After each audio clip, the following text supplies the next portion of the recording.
Hi. So, this topic of quitting and leaving and human connection and personal experiences, these have been lingering into my mind for quite some time. So, I thought I'd make a video on that and share what my thoughts are on these topics. So, there's no such thing as loyalty today in the corporate world, which used to be there in the distant past. Um, there are variety of reasons why there is no loyalty. It means nothing. Loyalty means nothing these days. So there are variety of reasons why employees quit, they leave the jobs. So multitude of reasons like the bad fit, a bad manager, new opportunities, mergers, downsizings, firings, restructurings, and even retiring. But there's no question that at some point, all of us will leave a job, and that's the truth.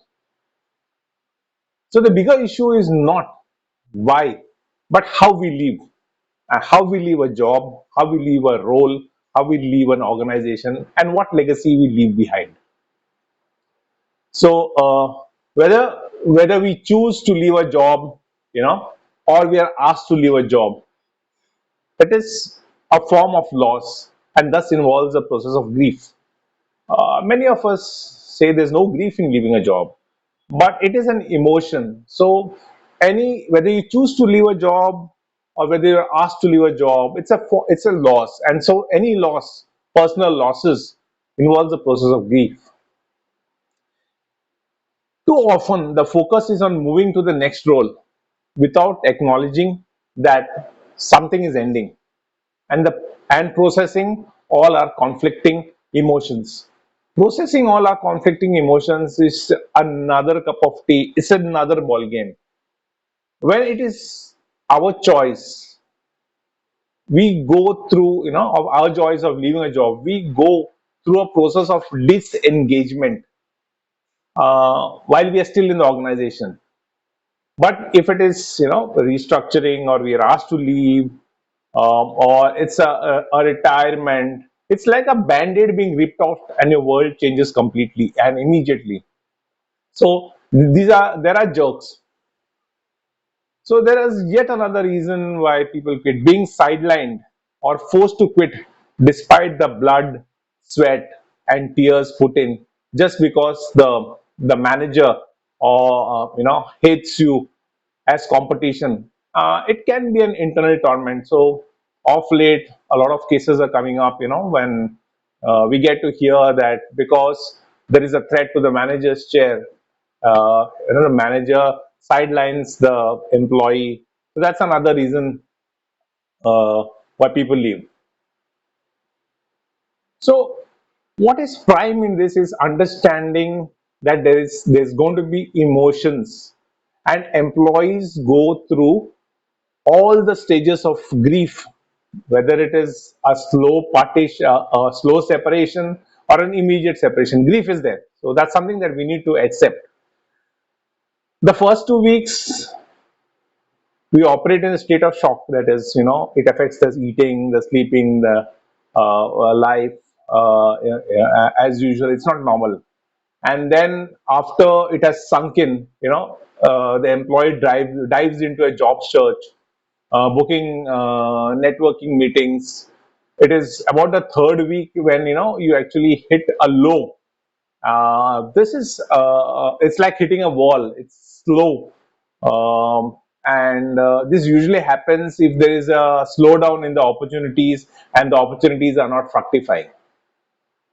So those leaving a role for whatever reason need to accept the process, and also it is going to take time, and to learn from the experiences they are leaving behind, so that they can move forward and well. So it's this period is a period where one has to take two steps back and then contemplate and think. Take time to process the successes and the failures, the good, the bad parts of the role. Things are often hard at the end of the job, but usually a lot of good comes out before that. So take time to feel gratitude for those experiences and figure out what you want to take forward. So there are so many experiences, the good, the bad. So gratitude is one way where you can filter all these and you can understand, be thankful for the good that has happened and take and understand what you need to take forward. This is a good time to identify your the personal values, strengths, the environment you want to move forward, and even your perfect work day. So this is a time to contemplate and think about these things. We also need to note that we need to review the recent work during the job search, that which can bring a variety of emotions towards a former colleague or former employee. Certain emotions, however, are very challenging. Um, so it's very easy to you know let loose the emotions to a boss or to the organization or to a colleague, but the challenge is to holding on to it. So one, we need to be in the best frame of mind going forward. So you don't want to yourself to be a bit get bitter or cynical. It's important to acknowledge that leaving alone will involve all sorts of emotions, and then we need to be prepared for this. If one is working in a progressive organization, one may have a strong sense of mission, purpose. In fact, some people who I know who have left organizations have reported that they've stayed longer than they should have, just because of the mission, the vision, the comfort level, and the good camaraderie that they had in the organization. So the pain one goes through never really dies out.